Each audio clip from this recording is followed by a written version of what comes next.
Which brings us, folks, to the main event of the evening. In the light heavyweight division, Jan Blachowicz versus Aleksandar Rakić. That's right. Best Fight Odds this isn't listed in the right spot. I couldn't find it, so I just wrote it down. Jan Blachowicz is the underdog at plus 170. Aleksandar Rakić at minus 190. Jan Blachowicz is 11-6 in the UFC. He's best known as a power striker with a limited but, functional ground game. Rakić is 6-1 in the UFC, with his lone loss being to Volkan Oezdemir by split decision. The striking output numbers, if we look at the stats, the striking output numbers and the striking defense numbers for these two are pretty similar. Rakić has landed only 25% of the takedowns he has attempted in the UFC, but he has defended 90% of the takedowns attempted against him, which is really impressive. He's only been taken down 2 times on 20 attempts. But this is a situation where, it's always important to, like I said, you don't want to waste stats too heavily, and you always want to look at the sample size and even look at the details of the sample size. Like, okay, this is an example of what I mean. Rakić has been taken down 2 times on 20 attempts, but Rakic's UFC debut, which was against Francimar Barroso, Barroso landed 2 takedowns on 14 attempts in that fight. And it was Rakic's UFC debut. So, he probably had nerves. He's probably improved since then, etc. So he's been taken down twice on 20 attempts, but both of those successful takedowns and 14 of those 20 attempts were in his UFC debut. So he has faced only 6 total takedown attempts in the 6 fights since then, and none of them were successful. So that's why it's important to really look into the stats and kind of see what's going on there. So does that mean that Rakić truly has that level of takedown defense, like 90% level? Maybe not. He might, but I don't think that stat tells us a whole lot because of the details of it when we dig into it. Jan Blachowicz doesn't typically look to wrestle much, but he does have 3 UFC fights in which he's landed 3 or 4 takedowns. So he's shown that he will wrestle when he feels it's in his best interest. And he's not, a guy who's going to win a medal in the Olympics or anything, but he can wrestle. He's got a functional wrestling game. Jan Blachowicz is a guy who he throws very hard, but he doesn't load up. His strikes come like pretty quick and loose, but still have a lot of power on them, which I love to see fighters. And that's partially technique, I think, but I think that's also partially something that you're kind of born with. Some fighters really have to load up in order to get power in their shots, and Jan is able to just kind of throw them out there, and they still have a lot of power on them, which is nice. Blachowicz, he can be inactive at times. Sort of his striking style, he doesn't throw consistently. He's not one of those guys who's keeping strikes out there all the time. Rather, it's almost like he just rests and hangs out until he finds his spot, and then he comes forward all at once with a lot of times like a 3 or 4 or maybe even a 5-punch combo, and then a lot of times he'll punctuate it with a body kick or a head kick. So he's not like keeping his jab in your face or anything necessarily. He's waiting for his spot, and then he comes forward with a bunch of big shots all at once, and oftentimes he does catch people with those. He's also a guy, and like I said, he'll tack a head kick or a body kick on at the end of the combo, which I like to see that.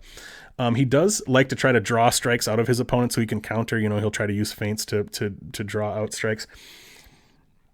When he finished Dominic Reyes, interestingly, it was because they started brawling. I mean, they created a brawling situation, and basically Jan just got the best of the brawling situation and caught him. So, I don't know if that was something that he did intentionally or if it just kind of worked out that way. But and then moving on to Aleksandar Rakić, he likes to paw with his lead hand a lot. Like I was saying about Jan, he paws his lead hand out. He's trying to draw, he's feinting, trying to draw strikes out so he can counter. One thing I've noticed about Rakić is he seems to have really good eyes, as they say. Like, I think he's really good at reading what his opponent is doing and reacting. He's really good at seeing what's coming his way, I think, and he knows, how to counter and how to deal with what's coming his way. He can be somewhat flat-footed sometimes, and he doesn't always use a lot of movement.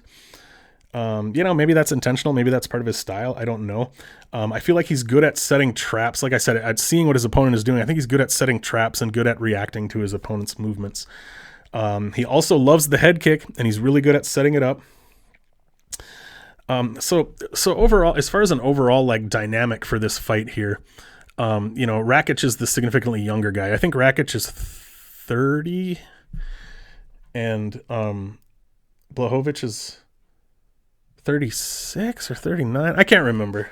I should have this stuff in front of me, but I don't right at the moment. But, Blachowicz isn't necessarily an old fighter, but he's an older fighter. He's getting up there. And Rakić is certainly the younger, probably fresher fighter here with less fight miles on him and that kind of thing. So the basic breakdown, I think, of the way this fight plays out on the feet, Rakić is the younger, probably faster, more athletic, less fight miles on him.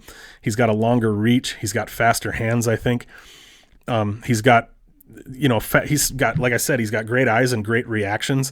And, one of the first things to go when you're getting older is the reaction time. They always say fighters keep their power. That's one of the last things to go. But one of the first things to go is you're simply not able to react as quickly as you used to be able to. I'm a 42. Well, I'll be 43 in 3 hours here. I'm a man in my 40s myself, and I don't have the reaction time that I used to. Jan's not in his 40s yet, but he's getting up there. So I think if the fight plays out as a kickboxing match at distance, I do think it favors Rakić, and I can understand why he's almost a 2-1 favorite here, because he's just going to be the quicker, more athletic guy with more reach. He's probably going to be landing more shots. He's probably, Jan's getting older, potentially getting a little bit slower, and like I said, Rakić has such great reaction times that Jan waits for those moments to come forward with his combos. I think Rakić is going to see those things coming. He's going to be quick enough to react to them. So I do think that the striking battle, if it plays out that way, favors Rakić. But what I'd like to see Jan do is turn this into a wrestling match. Or if not a full-on wrestling match, at least turn it into I want to see him clinch up. I want to see him push Rakić against the cage, make him wear his weight. I want to see him look to clinch. I want to see him look to dirty box, look for those takedowns if they're there. I think the way that Jan gives this fight away is if he agrees to make it a distance kickboxing match. Not that Jan, he's got that Polish power. Not that Jan can't win that fight. He can, but I don't think it favors him, and I don't think that's his best path to victory. And I don't know how much we can trust Jan to decide to make this a dirty, grimy, clinchy kind of fight, but I think that that's his best path to victory. I don't have a really strong lean either way on this fight, because I really think it does matter a lot how Jan decides to approach it, and I don't feel confident that I know how Jan is going to try to approach it. So I can see why Rakić is favored, but I would definitely not bet Rakić at that minus 190, I think it was. I would definitely not bet or parlay Rakić at that nearly 2-1, because I do think this is potentially a winnable fight for Blachowicz if he comes in with the right game plan. If I was going to bet this fight, there are some props that I like here. You can get Jan Blachowicz by KO at plus 425. We know Blachowicz is capable of getting KOs. That's something that we do see from him.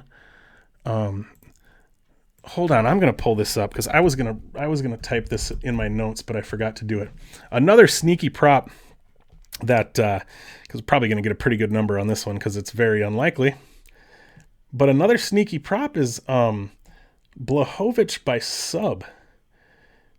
Because if he does look to make this a wrestling match, if he's able to tire Rakić out, if we see a lot of this fight playing out on the ground, is it possible that Blachowicz is able to get to his back and get a rear naked choke?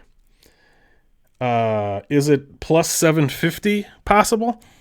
Yeah. So yeah, you can get, and that's on Bet Online. And like I said, they have worse numbers, and it might even be plus 900, plus 1,000 or something on some other books. I'm just guessing. I don't know. But yeah, Jan Blachowicz by sub is plus 750 on Bet Online.